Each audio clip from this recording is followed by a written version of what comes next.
তো সেখানে আমি নিজে আসর থেকে মাগরিব আমি পাগলদের হসপিটাল, এটা বাংলাদেশের সবচেয়ে বড় মেন্টাল হসপিটাল পাবনা না, সেখানে আমি দেখতে গেছি। ওইগুলা প্রায় 200-300 পাগল লোক আমি দেখছি এই 1-1.5 ঘন্টার ভিতরে হাইটা হাইটা হাইটা হাইটা। কসম আল্লাহর, এই কোরআন সামনে আমি নিজ চোখে দেখছি। যদি 200 ছেলে দেখে থাকি লোক পুরুষ, তার মধ্যে 198 জন যুবক। আল্লাহর কসম দোস্ত, সর্বোচ্চ 2 জন হবে বুড়া। এই তোমাদের বয়সী নওজোয়ান 18, 20, 22 বছরের তাগড়া ছেলে সব পাগল। দোস্ত, তোমার বাপের ক্ষমতায় তুমি সুস্থ না, তোমার আল্লাহর দয়ায় তুমি ভুলে গেছো আর কি। তুমি চিনা দরকার ছিল যাকে, তাকেই শুধু চিনলা না।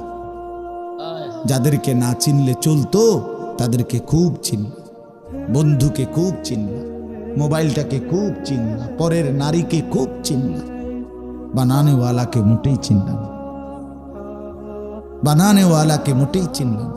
আহ, জীবনের কি অর্থ আছে বাপ, যে কপালে সেজদা নাই, যে জীবনে আল্লাহর আনুগত্য নাই, যে মুসলমান পরিচয় দেওয়ার পরও আল্লাহর কোরআন দেখে দেখেও কদুর সাইয়া সাইয়াও পড়তে পারে না।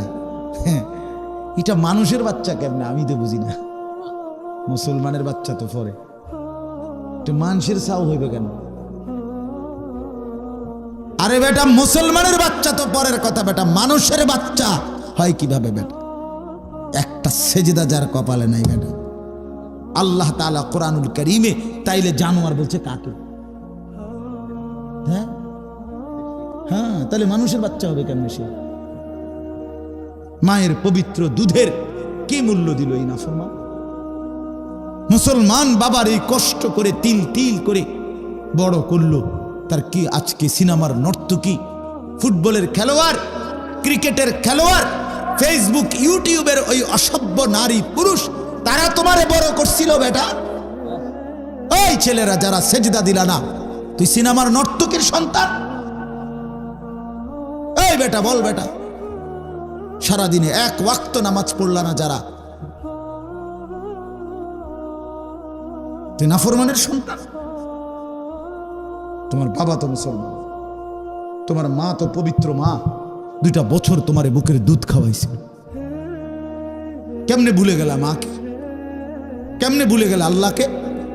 বলো মিয়া, আমি দাঁড় করাই বেনামাজি, আমি দাঁড় করাই, এখন দাঁড় করাই আমি। অসভ্য দেখলেই তো চিনা যায় বেটা। বেনামাজি, বেশরম, বেহায়া, এই অপদার্থ জঙ্গলিকে তো দেখলেই চিনা যায়। চেহারার মধ্যে কোনো রস কস, মায়া দয়া আদর ভালোবাসা কিচ্ছু নাই, শুধু নিজেকে নিয়ে। নিজের চুল নিজে ফিরায়, নিজের চুল নিজে ফিরায়, নিজের ফ্যান্ড নিজে ফিন্দে, নিজের ফেসাব নিজে করে, নিজের জিডা মনে করে। এটা সম্পূর্ণ পাগলের আচরণ। এটা পাগল নিজেরটা নিজে করে, সে কিছু বুঝে না। এটা তো প্রতিবন্ধী বেটা। এই জন্য ছেলেরা বাপ বদলানো দরকার, বদলানো দরকার।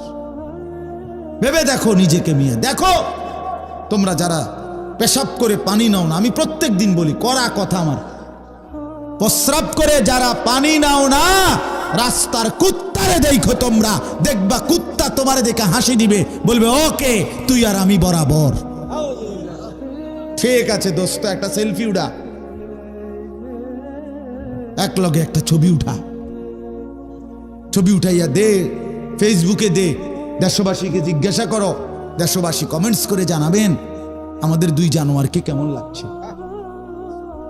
দেশবাসী জানাবে হ্যাঁ 2 জন জানোয়ারকে একই মনে হচ্ছে। হাসিয়া উড়াই দিও না, বিবেক থাকলে মানুষের বাচ্চার পরিচয় দাও। মুসলমানের বাচ্চা কেমনে পেশাব করে পানি নেয় না? এত বড় জঙ্গলি কেমনে হয় মিয়া? ছি ছি ছি ছি ছি বেটা। সুস্থ স্বাভাবিক মানুষ পেশাবের ফুটা লইয়া হাঁটে কেমনে? একজন স্বাভাবিক মানুষ, যে সুস্থ মানুষ, যার বুধ বুদ্ধি বিবেক বিবেচনা আছে, দেখি পাগল, পাগলের না কোনো হুঁশ থাকে না, দেখি তারসিরা কোনো পাগল যে মাতাল, সে না পেশাব পায়খানার কোনো হদিস নাই, তারে না কোনো শরীর কাপড় পোশাকের কি নাই, কোনো বাস বিচার নাই। তুমি সুস্থ না, তুমি স্বাভাবিক, তুমি মানুষ। আল্লাহ আমাদেরকে বুঝদান। ছেলেরা বুঝতে শিখো, যেই অন্তর গুনার কারণে তিরস্কার, মানে যেই একটা কথা মনে রাখেন, যেই অন্তর ভিতরের আত্মা নফস, যেই অন্তর আত্মা গুনাহ হইলে লজ্জিত হয় না, বিব্রত হয় না, সংকোচ বোধ করে না, তিরস্কার করে না, নেক কাজের উৎসাহ হয় না, যেই অন্তরে, আল্লাহর কসম, কোরআন সুন্নাহর ভাষায় ওইটাকে মুমিনের অন্তর বলে না। মুমিন বলে, মুমিনের শেষ স্তর, মুমিনের লাস্ট স্তর হইল একদূর হইলে কমপক্ষে মুমিন যে কোনো গুনাহ করে ফেললে মনটার মধ্যে বিবেকের দংশন হয়। আহা, কাজটা কি করলাম, লোকটাকে কেন গালি দিলাম, আহা, মিথ্যা বলাটা ঠিক হয় না, এতগুলো টাকা কম দিলাম লোকটারে, ওজনে কম দিলাম, আহারে কেন করলাম, লোকটাকে কেন গালি দিলাম, আরে নারীটা কেন দেখলাম, কেন এতগুলো ছবি দেখলাম, এই যে মোটামুটি, আহারে আজকে ফজরের নামাজ পড়লাম না, একটা ওয়াক্ত নামাজ পড়লাম না, এ কদ্দুরও যদি কারো থাকে, কথাটা বুঝছেননি, মানে বিবেকের একটা কি দংশন, বিবেকের একটা নড়াচড়া, নড়াচড়া অনুভূতি এদ্দুর যদি থাকে, তো তাকে এটাকে নফসে মুমিনা বলে, নফসে লাওয়ামা, এটারই আরেকটা নাম নফসে মুমিনা। এদ্দুর হইলে মুমিন, এর থেকে নিচে নেমে গেলে আর মুমিন থাকে না। অর্থাৎ যেই অন্তর, যেই ভেতর আর নড়ে চড়ে না, বিড়ি খাইতেছে স্বাভাবিক, সুদ খাইতেছে আজ 30 বছর কোনো আওয়াজ নাই, মিথ্যা বলতেছে আজ 20 বছর কোনো সমস্যা নাই, মহিলা বেপর্দা চলতেছে কোনো সমস্যা নাই, ওই মানুষে আসে যায় চায় এবারে সবার সামনে গোসল করে, খালের পারে নদীর পারে, মানুষের জনসম্মুখে কোনো লজ্জা শরম কোনো অনুভূতি নাই, এগুলো প্লাস্টিক। হ্যাঁ হ্যাঁ, এটা কোনো মানুষ নেই, প্লাস্টিক। মুমিন এটাকে বলে না মিয়া, যে অন্তর নড়ে চড়ে, বিবেকের দংশন, আহা কি করছি, আহা কি করলাম, আহা এটা ঠিক করলাম না, আহা কাজটা ভালো হলো না, আহারে কেন করলাম, এর দূর যদি লড়ে সরে দিল, তবুও মুমিন। তাহলে তুমি ভাই বলো তো, তোমরা ছেলে, এখানে অনেক ছেলে, আমার কথা হলো সবাই একসাথে ভালো হবে না, বুঝতা না, একজনও যদি বুঝো, তুমি কও 365 দিনে খোদার একটা বছরে একদিনও ফজরের নামাজ পড়লা না, তোমার এটা কি দিল, তোমার বিবেক কোথায়? তুমি বিবেকরে এইভাবে মারিয়া ফেললা কেন? তুমি বিবেকটাকে এভাবে গলা টিপা মারলা কেন? কত লক্ষ নারী দেখলে তোমার শখ মিটবে? বলো ভাইয়া বলো, ঠিক আছে, আমি একটা আইডিয়া দাও, মোবাইলে কত উলঙ্গ ছবি দেখলে তোমার তৃপ্তি হবে? বলো ভাই, কোনো লাভ হবে কি? তো কি লাভ হবে ভাইয়া? এই নারী সারাক্ষণ দেখলে ধরলাও না, ছুঁইলাও না, অথচ জীবনটাও শেষ, চরিত্রটাও শেষ, নিজের শরীরটাও শেষ, যৌন ক্ষমতাটাও শেষ, হাজার হাজার এমবি টাকাও শেষ, আখেরাতও শেষ, কবরও শেষ। তো কি পাইলা বিনিময়ে বেনিফিট? আমার ভাই বলো, বেনিফিট কি?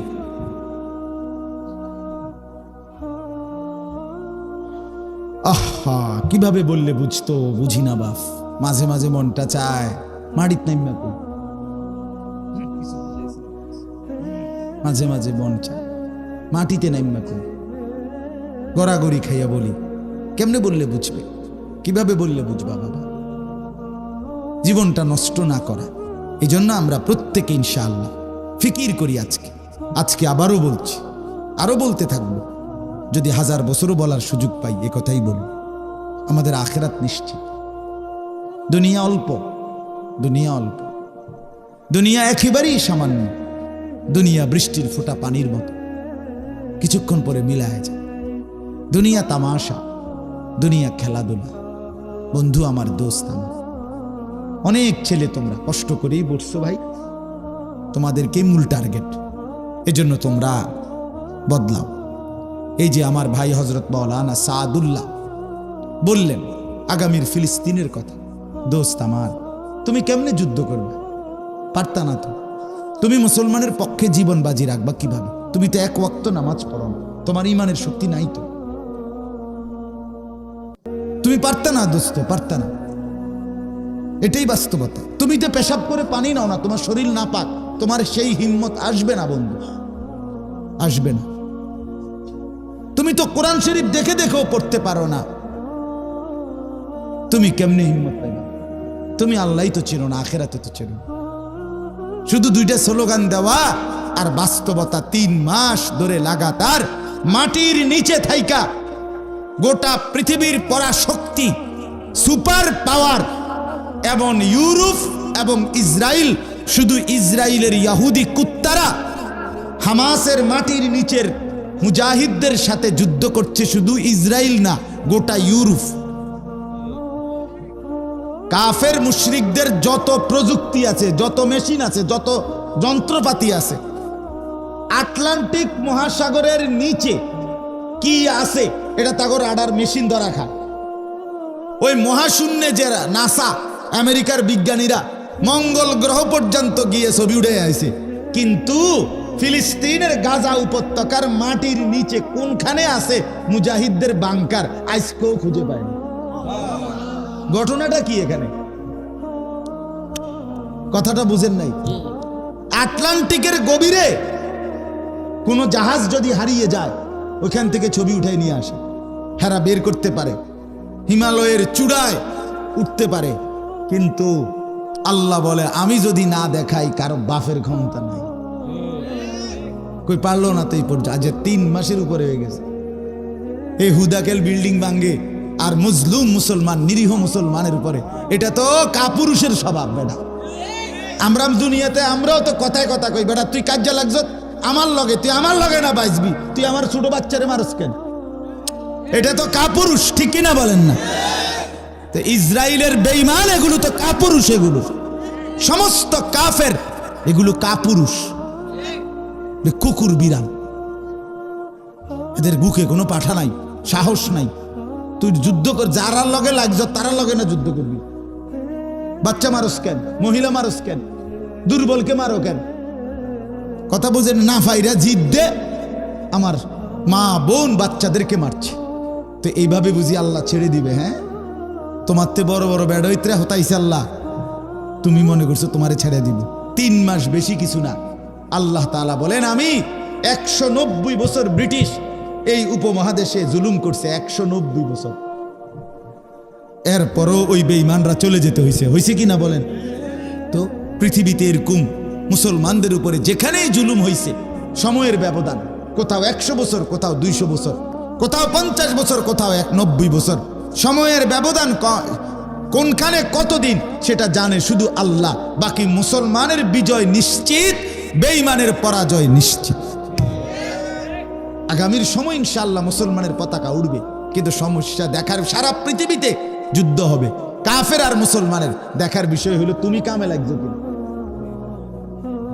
আর বলেন তুমি না গেলে বন্ধু অসুবিধা নাই, 2-4 জন অপদার্থ লাগিয়া ইসলাম আটকাইবে না, তুমি আটকাই যাবে।